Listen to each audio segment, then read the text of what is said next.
Hi friends, welcome to my channel. நாம இந்த வீடியோல எது பத்தி பார்க்க போறோம்னா நம்ம லைஃப்ல டெய்லி யூஸ் பண்ணக்கூடிய சென்டென்ஸ் வந்து இங்கிலீஷ்ல மேக் பண்ணி பேசுறது எப்படின்னு தான் நாம இந்த வீடியோல வந்து பார்க்க போறோம். Friends, நம்ம சேனல் ஃபர்ஸ்ட் டைம் பாக்குறீங்கன்னா சப்ஸ்கிரைப் பண்ணி கூட இருக்க பெல் ஐகானையும் கிளிக் செய்வீங்க. ஓகே, இந்த ஃபர்ஸ்ட் சென்டென்ஸ் பாப்போமா? பாருங்க, எந்த நேரமும் டீ பார்த்துட்டு இருக்காத. நம்ம சொல்லுவோம்ல, எந்த நேரமும் டீ பார்த்துட்டு இருக்காத அப்படின்னு. இது எப்படி சொல்லலாம்? பாருங்க, இதுல வந்து என்னது சப்ஜெக்ட் வரல, சோ நம்ம வெர்ப் தான் ஃபர்ஸ்ட் எழுதுவோம். அதுவும் என்னன்னா இல்ல பாருங்க, பார்த்துட்டு இருக்காத நெகட்டிவா சொல்றோம். அப்போ சப்ஜெக்ட் வராத இடத்துல ஒரு செயலை செய்யாத, இந்த மாதிரி இருக்காத அப்படின்னு ஒரு கட்டளை இதாட்டு சொல்லும் போது அங்க நம்ம டோன்ட் யூஸ் பண்ணணும் தானே, நெகட்டிவ் டோன்ட் யூஸ் பண்ணி அந்த வெர்ப அப்படியே எழுதுறோம். எந்த நேரமும் டிவி பார்த்துட்டு இருக்காத, டிவிய பார்க்கக்கூடிய செயல். ஓகே, அப்ப அங்க என்னது வாட்ச் யூஸ் பண்ணுவோம், watch TV. Okay, don't watch TV அப்படின்னா டிவி பார்த்துட்டு இருக்காத. எந்த நேரமும் அப்படின்னு சொல்லும்போது all the time.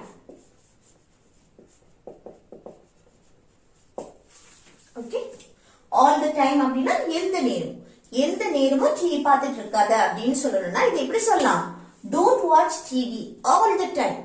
Don't watch TV all the time. Okay, அடுத்து எந்த நேரமும் தூங்கிட்டு இருக்காத, போய் படி அப்படின்னு சொல்லுவோம்ல, இது எப்படி சொல்லலாம்? எந்த நேரமும் தூங்கிட்டு இருக்காத அப்படின்னா எப்படி சொல்றது? டோன்ட் போட்டுட்டு அடுத்து எந்த நேரமும் தூங்கிட்டு இருக்காத, என்ன செயல் நடக்கு? தூங்கக்கூடிய செயல். அப்போ டோன்ட் ஸ்லீப். ஓகே, தூங்கிட்டு இருக்காத. எந்த நேரமும் அப்படின்னா all the time. All the time. Okay, அப்போ எந்த நேரமும் தூங்கிட்டு இருக்காத அப்படின்னா don't sleep all the time. Don't sleep all the time. Okay, அடுத்து போய் படி அப்படின்னு சொல்றதுக்கு போய் படி. அப்ப போறதுக்கு இங்கிலீஷ்ல கோ, அண்ட் இன்னொரு செயல் இருக்கு, படிக்கக்கூடிய செயல். அப்ப ஸ்டடி. ஓகே, அப்போ எந்த நேரமும் தூங்கிட்டு இருக்காத, போய் படி அப்படின்னு சொல்லணும்னா இது எப்படி சொல்லலாம்? Don't sleep all the time, go and study. Okay, don't sleep all the time, go and study. அடுத்து அவங்கிட்ட இல்லைன்னா கொடு.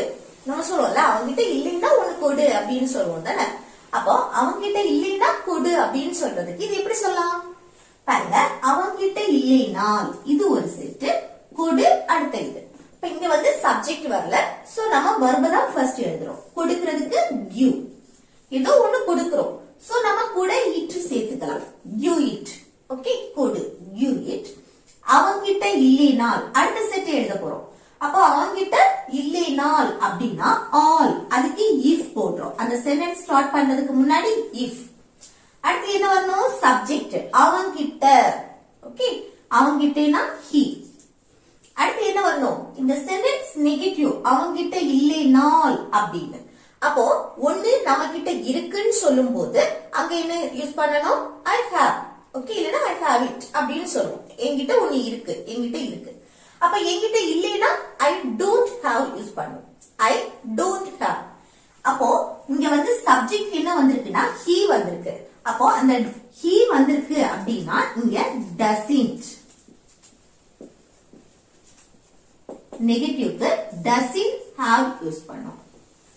சப்ஜெக்ட் ஐ வரும்போது இங்க நெகட்டிவ்க்கு டோன்ட் ஹேவ் யூஸ் பண்ணோம். Okay, subject I, you, we, they இந்த மாதிரி வரும்போது, ப்ளூரல் நோன் இந்த மாதிரி எல்லாம் வரும்போது டோன்ட் ஹேவ் யூஸ் பண்ணுவோம். Subject he, she, it, singular noun வரும்போது நம்ம டசன்ட் ஹேவ் யூஸ் பண்ணுவோம்.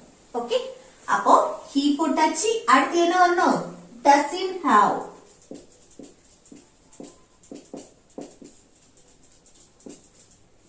Doesn't have. இந்த இடத்துல நீங்க ஹேஸ் யூஸ் பண்ணக்கூடாது. சப்ஜெக்ட் ஹி வந்தா இங்க ஹேஸ் தானே வரும், அப்படி இல்ல. இங்க டஸ், டசன்ட் வந்தாலே நம்ம இங்க ஹேவ் தான் யூஸ் பண்ணுவோம். ஞாபகம் வச்சுக்கோங்க, நெகட்டிவ்க்கு நம்ம வந்து ஹேஸ் யூஸ் பண்ண மாட்டோம், ஹேவ் தான் யூஸ் பண்ணுவோம். கூட ஒரு இட்டு கூட போட்டுக்கோங்க. ஓகே, அப்போ என்கிட்ட இல்லைன்னா, சாரி, அவங்கிட்ட இல்லைன்னா கொடு அப்படின்னு சொல்றதுக்கு இது எப்படி சொல்லலாம்? அவங்கிட்ட இல்லைன்னா கொடு அப்படின்னா give it. have it. Okay, give it if he doesn't have it. Next, அவங்கிட்ட இருக்குன்னா வாங்கு. நம்ம சொல்லுவோம்ல அவங்கிட்ட இருக்குன்னா வாங்கு அப்படின்னு. இது எப்படி சொல்லலாம்? பாருங்க, அவங்கிட்ட இருக்குனால் இது அப்படியே இருக்கட்டும். வாங்கு. ஓ, வாங்குறதுக்கு இங்கிலீஷ்ல பை. இந்த வெர்ப ஃபர்ஸ்ட் எழுதிரும். பை. வாங்குறதுக்கு பை. கூட ஒரு இட் போட்டுக்கலாம். ஓகே, ஏதோ ஒண்ணு வாங்குறோம். கூட இட் போட்டா கரெக்டா இருக்கும். பை இட், வாங்கு. அவங்கிட்ட இருக்குனால். அப்போ அடுத்த நிகழ்வுல என்னது? ஆல் வந்திருக்கு. சோ இஃப் போடணும். அடுத்து அவங்கிட்ட சப்ஜெக்ட் ஹி. அடுத்து இருக்குனால், இருக்கு, ஒருத்தர்கிட்ட ஒண்ணு இருக்கு அப்படின்னு சொல்லும் போது அங்க வெர்பா நம்ம என்ன யூஸ் பண்ணுவோம்னா have இல்லனா has யூஸ் பண்ணுவோம். இங்க சப்ஜெக்ட் he வந்திருக்கனால இங்க has யூஸ் பண்றோம். ஓகே, இங்க நெகட்டிவ்னால தான் does it வந்திருக்கு, அதனால தான் இங்க have யூஸ் பண்ணிருக்கோம். சரியா? இது வந்து பாசிட்டிவ். சோ நம்ம இங்க சப்ஜெக்ட் he வந்திருக்கு, அதனால has யூஸ் பண்ணிருக்கோம். கூட ஒரு இட் போட்டுக்கோங்க. ஓகே, அப்போ அவங்கிட்ட இருக்குன்னா வாங்கு அப்படின்னா இதை எப்படி சொல்லலாம்? buy it if he has it. buy it if he has it. Okay, அடுத்து நெக்ஸ்ட் ஒன் பாருங்க. உங்ககிட்ட இருக்குன்னா கொண்டு வா. நம்ம சொல்லுவோம்ல உங்ககிட்ட ஏதாவது ஒரு விஷயம் நம்ம கேட்டுப்போம், அது உங்ககிட்ட இருக்குன்னா கொண்டு வா அப்படின்னு சொல்லுவோம்ல, அதான் உங்ககிட்ட இருக்குன்னா கொண்டு வா அப்படின்னா இது எப்படி சொல்லலாம்? கொண்டு வரதுக்கு இங்கிலீஷ்ல என்னது? bring. bring it. சரியா? கூட ஒரு இட் சேர்த்துடலாம். அப்ப கொண்டு வா அப்படின்னா bring it. அடுத்து உங்கிட்ட இருக்குனால் all, அதுக்கு if போடணும். அடுத்து உங்கிட்ட சப்ஜெக்ட் you. அதுக்கு அடுத்து verb. verb எது? உங்கிட்ட இருக்கு, இருக்கக்கூடிய செயல், அதுக்கு have. கூட ஒரு இட் போடலாம். இங்க வந்து have வருமா has வருமானா எப்படி பாக்குறது? சப்ஜெக்ட் பொறுத்து. Subject I, you, we, they, அடுத்து plural noun வரும்போது இங்க have யூஸ் பண்ணுவோம். சரியா? அப்போ உங்ககிட்ட இருக்குன்னா கொண்டு வா அப்படின்னு சொல்லணும்னா இது எப்படி சொல்லலாம்? bring it if you have it. Okay, bring it if you have it. Next, ஆப்பிள ஜூஸ் போடு. நம்ம சொல்லுவோம்ல ஆப்பிள வந்து ஜூஸ் போடு அப்படின்னு. இது எப்படி சொல்லலாம்? ஜூஸ் போடு அப்படின்னா ஜூஸ் the apple இப்படி சொல்லலாம். ஓகே, ஆப்பிள வந்து ஜூஸ் போடு அப்படின்னு சொல்லணும்னா ஜூஸ் த ஆப்பிள். ஜூஸ் த ஆப்பிள். அடுத்து நெக்ஸ்ட் பாருங்க, அவளை நிறுத்த சொல்லு அப்படின்னு சொல்லுவோம்ல, இது எப்படி சொல்றது? அவளை நிறுத்த சொல்லு அப்படின்னா பாருங்க, ஒருத்தங்க கிட்ட நம்ம ஸ்ட்ரைட்டா போய் சொல்லாம இன்னொருத்தர் மூலமா அந்த இன்ஃபர்மேஷன் பாஸ் பண்றோம். ஓகே, அதுக்கு நம்ம சொல்லு அப்படின்னு சொல்லணும்னா பொலைட்டா சொல்றது. Okay, ask. ஓகே, ஒருத்தங்க கிட்ட நம்ம ஸ்ட்ரைட்டா சொல்லாம யார்கிட்ட சொல்லணுமோ அவங்க கிட்ட நம்ம ஸ்ட்ரைட்டா சொல்லாம இன்னொருத்தர் மூலமா நம்ம வந்து இன்ஃபர்மேஷன் பாஸ் பண்றோம். ஓகே, அவளை நிறுத்த சொல்லு அப்படின்னு. அப்போ சொல்லு, அதுக்கு ஆஸ்க் போடுறோம். அடுத்து என்ன வரணும்? அவளை, ஆப்ஜெக்ட். அவளைனா her, ஒரு பொண்ணை நம்ம மென்ஷன் பண்றோம். அப்ப இங்க her வரும். ஓகே, ஆஸ்க்கு அப்புறம் ஒரு ஆப்ஜெக்ட், அடுத்து வர verb வந்து இன்ஃபினிட்டிவ் ஃபார்ம்ல இருக்கும். இன்ஃபினிட்டிவ் ஃபார்ம் எப்படி? நிறுத்த சொல்லு. அப்ப நிறுத்துறது to போட்டு அந்த verb அப்படியே எழுதணும். நிறுத்துறதுக்கு ஸ்டாப். to stop அப்படின்னா நிறுத்த. ஓகே, அப்போ அவளை நிறுத்த சொல்லு அப்படின்னா ask her to stop. ask her to stop. Okay, அவர்களை போக சொல்லு. நம்ம சொல்லுவோம்ல அவங்கள வந்து போக சொல்லு அப்படின்னு. இது எப்படி சொல்றது? பாருங்க, நம்ம வந்து அவங்க கிட்ட ஸ்ட்ரைட்டா சொல்லாம இன்னொருத்தர் மூலமா இன்ஃபர்மேஷன் பாஸ் பண்றோம்.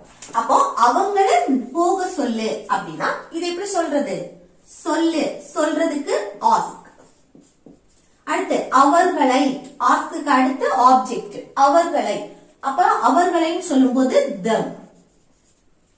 அடுத்து போக, இத வந்து இன்ஃபினிட்டிவ் ஃபார்ம்ல எழுதுறோம். அப்போ to போட்டு அந்த போறதுக்கு இங்கிலீஷ்ல go. to go அப்படின்னா போக. அவர்களை போக சொல்லு அப்படின்னா ask them to go. ask them to go. Okay, அடுத்து அவனை தூண்டி விடாத. நம்ம சொல்றோம்ல அவனை வந்து தூண்டி விடாத. இது எப்படி சொல்றது? தூண்டி விடுறதுக்கு provoke. ஓகே, அப்ப தூண்டி விடாத அப்படின்னு நெகட்டிவா சொல்றோம். அப்போ don't provoke. Okay, don't provoke. அவனை, him. அப்ப அவனை தூண்டி விடாத அப்படின்னா don't provoke him. Don't provoke him. Okay, அவனை தூண்டி விடாதன்னு சொல்றது. ஓகே, நெக்ஸ்ட் ஒன் பாருங்க, போய் தலையை தோட்டு அப்படின்னு சொல்றோம். இது எப்படி சொல்லலாம்? போய் தலையை தோட்டு அப்படின்னு சொல்லுவோம்ல, இது எப்படி சொல்றது பாருங்க. போய் இன்னொரு செயல் நடக்க, அப்ப போறதுக்கு இங்கிலீஷ்ல go, and இன்னொரு செயல் என்ன? தலையை துவட்டு. அப்ப தலையை துவட்டுறதுக்கு பொதுவா நம்ம சொல்லணும்னா இந்த மாதிரி சொல்லலாம், dry your hair.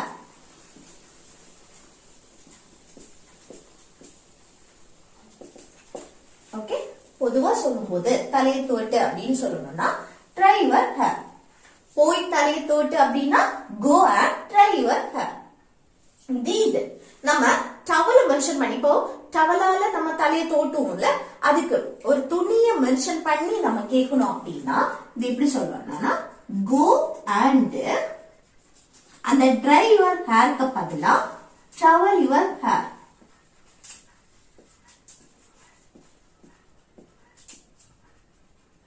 இது வந்து என்னது? துணியை மட்டும் மென்ஷன் பண்ணி நம்ம சொல்றது. ஓகே, நம்ம டவலால நம்ம வந்து தலை தோட்டுவோம்ல, அதை மட்டும் மென்ஷன் பண்ணி சொல்லணும்னா இந்த மாதிரி சொல்லலாம், go and towel your hair.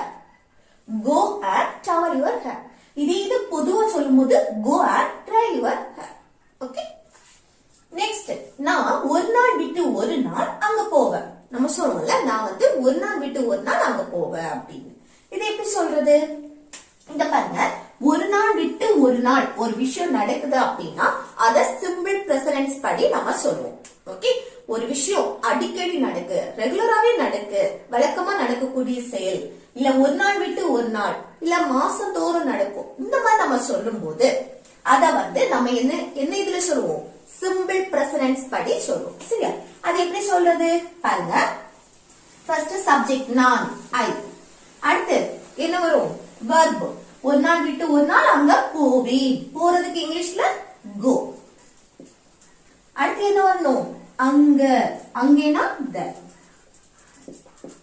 நான் அங்க போவேன் அப்படின்னா அந்த போவேன் ஃபியூச்சரை மெயின் பண்ணாலும் இது வந்து ஒரு நாள் விட்டு ஒரு நாள் வழக்கமா நடக்கக்கூடிய செயல். சோ நம்ம அங்க சிம்பிள் பிரசன்ஸ் யூஸ் பண்ணி பேசுவோம். சரியா? அப்ப I go there. நான் அங்க போவேன். எப்போ? ஒரு நாள் விட்டு ஒரு நாள். every other day.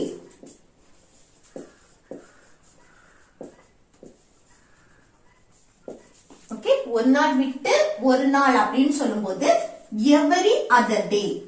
ஓகே, அப்போ நான் ஒரு நாள் விட்டு ஒரு நாள் அங்க போவேன் அப்படின்னா I go there every other day. I go there every other day. Okay, அடுத்து நெக்ஸ்ட் ஒன் பாருங்க. என் அம்மா ஒரு நாள் விட்டு ஒரு நாள் கோவிலுக்கு போவாங்க. நம்ம சொல்லுவோம்ல, என் அம்மா வந்து ஒரு நாள் விட்டு ஒரு நாள் கோவிலுக்கு போவாங்க. ஒரு நாள் விட்டு ஒரு நாள். ஓகே, நடக்கக்கூடிய செயல். அப்ப சிம்பிள் பிரசன்ஸ் படி எப்படி சொல்லணும் பாருங்க. என் அம்மா அப்படின்னா இதுதான் subject, my mother. Okay, my mother. அதுக்கு அடுத்து என்ன வரணும்? வெர்ப். கோவிலுக்கு போவாங்க, போகக்கூடிய செயல். போறதுக்கு இங்கிலீஷ்ல go வரும். ஆனா இங்க என்ன வரணும்? கூட es சேர்ப்போம், goes. இங்க பாருங்க, சப்ஜெக்ட் வந்து he, she, it singular noun வந்துச்சு அப்படின்னா வரக்கூடிய வெர்ப் கூட நம்ம so, eso, iso சேர்ப்போம். ஆனா மை மதர், மதர்ங்கிறது ஒருத்தங்கள தான் நம்ம மென்ஷன் பண்றோம், singular noun. Okay, singular noun வந்தனால இங்க வரக்கூடிய வெர்ப் கூட நம்ம so, eso, iso சேர்க்கணும். லாஸ்ட் பாருங்க, ஓல முடிஞ்சிருக்கு. ஓல முடிஞ்சு அப்படின்னா கூட es சேர்க்கணும். இங்க பாருங்க, do இருக்கு. ஓகே, ஒரு செயலை செய்யறது. அப்ப செய்யறதுக்கு do வந்துனா கூட நம்ம வந்து es தான் சேர்க்கணும். இப்படி சிங்குலர் நவுன் வரும்போது subject he, she, it singular noun வரும்போது கூட நம்ம es சேர்க்கணும். சரியா? does. இந்த மாதிரி தான் இதுவும். சரியா? ஆனா இங்க பாருங்க, subject I, you, we, they plural noun வரும்போது வரக்கூடிய வெர்பு கூட நம்ம எதுவுமே சேர்க்க கூடாது, வெர்ப அப்படியே எழுதணும். அதனாலதான் அது அப்படியே எழுதிக்க. ஆனா இங்க வந்து சிங்குலர் நவுன் வந்திருக்கு, சோ நம்ம இங்க வந்து es சேர்த்திருக்கோம். ஓகே, அடுத்து என்ன வரணும்? கோவிலுக்கு. அப்போ ஒரு இடத்துல இருந்து இன்னொரு இடத்துக்கு மூவ் ஆகணும். அப்போ கோவிலுக்கு இக்கு, அதுக்கு to போடுறோம். to the temple.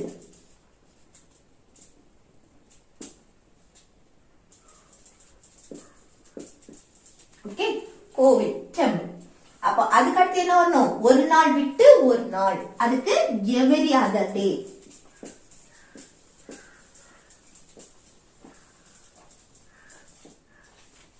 ஓகே, அப்போ என் அம்மா ஒரு நாள் விட்டு ஒரு நாள் கோயிலுக்கு போவாங்க அப்படின்னு சொல்லணும்னா இது எப்படி சொல்றது?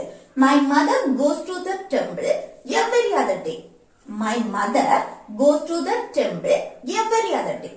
ஓகே, அடுத்து இது என்னன்னு யாருக்காவது தெரியுமா? நம்ம கேட்போம்ல, இது என்னன்னு யாருக்காவது தெரியுமா? இது எப்படி கேட்கலாம் பாருங்க. இது என்னன்னு இது அப்படி இருக்கட்டும். யாருக்காவது தெரியுமா அப்படின்னா இது எப்படி கேட்கிறது? இப்போ ஒரு விஷயம் தெரியுமா, தெரியும் அப்படின்னா அது சிம்பிள் பிரசன்ஸ் படி நம்ம கேட்போம். அப்ப இதையே நம்ம கொஸ்டினா கேட்கும் போது சிம்பிள் பிரசன்ஸ் படி கேட்கலாம். யாருக்காவது தெரியுமா அப்படின்னா எப்படி கேட்கிறது? சிம்பிள் பிரசன்ஸ்ல கொஸ்டின் கேட்கணும்னா டூ இல்லனா டஸ் யூஸ் பண்ணி கேட்போம். இங்க வந்து டூ வருமா டஸ் வருமா? இங்க சப்ஜெக்ட் என்ன வந்திருக்குன்னு பார்க்கணும். சப்ஜெக்ட் என்ன வந்திருக்கு? யாருக்காவது. யாருக்காவதுனா anyone.